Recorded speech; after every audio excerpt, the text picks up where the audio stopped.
Egla Ceno flet hapur për gjestin dhe bën një deklaratë të fortë. Unë doja të tallesha, të puthesha, por jo vetëm me lajrtin, edhe me gjestin. Gjatë një bisede të gjatë dhe të hapur me disa prej banorëve të tjerë në shtëpinë e Big Brother, Egla Ceno befasoi të gjithë me një deklaratë që nuk pritej. Ajo pranoi se nuk kishte një synim të qartë për lajrtin dhe se gjithçka që kishte ndodhur mes tyre ishte më shumë një lojë dhe një mënyrë për të shijuar eksperiencën brenda shtëpisë. Por ajo shtoi diçka edhe më të bujshme, duke thënë se nuk kishte problem që të bënte të njëjtën gjë edhe me gjestin. Njerëzit ndoshta e kanë marrë shumë seriozisht lidhjen time me lajrtin, tha Egla duke buzëqeshur.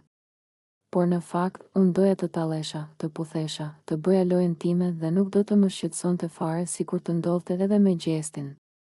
Deklarata e saj bëri që disa prej banorëve të hapnin syt me habi, ndërsa të tjerët filluan të qeshnin dhe ta ngacmonin.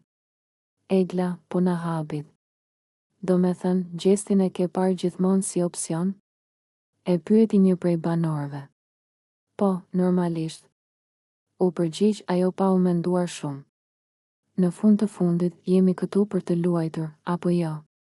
Nuk e kam parë asnjëherë si një lidhje të madhe apo një dashuri të madhe. Thjesht, doja të argëtohesha.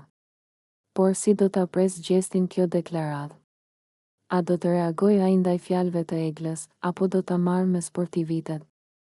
Mbetet për t'u parë se çfarë do të ndodhë në vazhdim.